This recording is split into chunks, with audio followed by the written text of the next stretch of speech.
And here you can see that if maybe we subtract an amount which is bigger than our current my number and call it, we are going to receive an error, which is the call was rejected. So in order to solve this function, then we have to learn a new thing, which is conditional rendering. And in writing conditional rendering in Motoko is similar to writing conditional rendering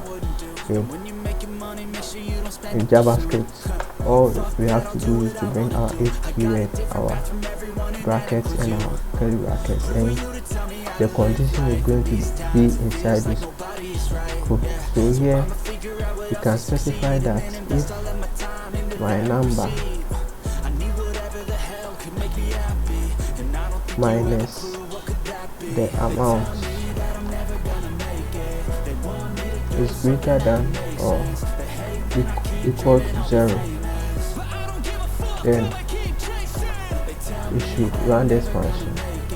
If my number is greater than or equal to 0, then we should run this function.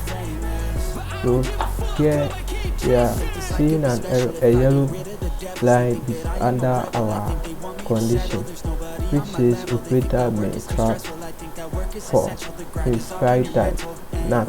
So here, in order to solve this problem, you can just create a custom variable over here. So let's create a variable, and name it temp value.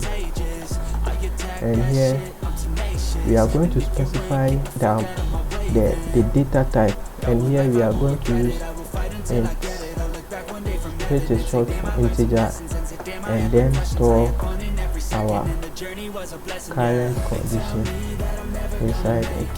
So, and paste it over here. And here we can just bring our temp value. And now you don't see the yellow error again.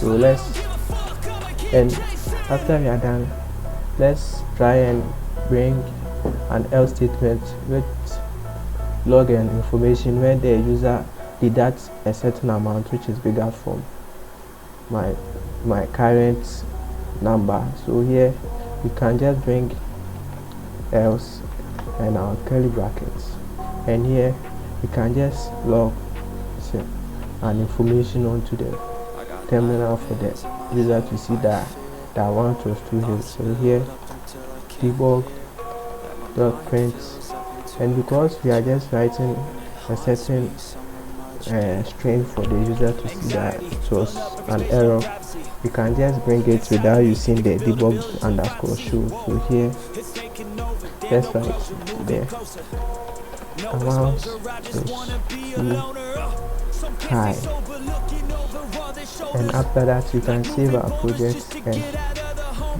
deploy our project again,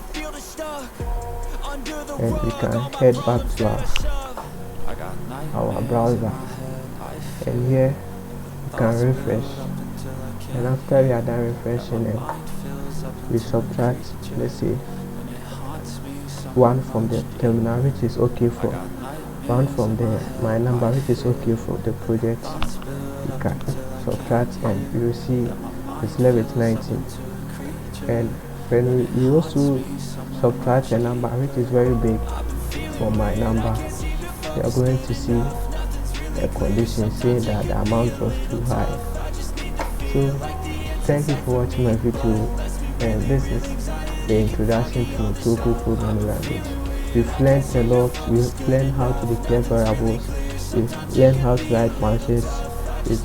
We've learned how to write conditions in Motoko Programming Language. So thank you for watching. Don't forget to like my video and subscribe.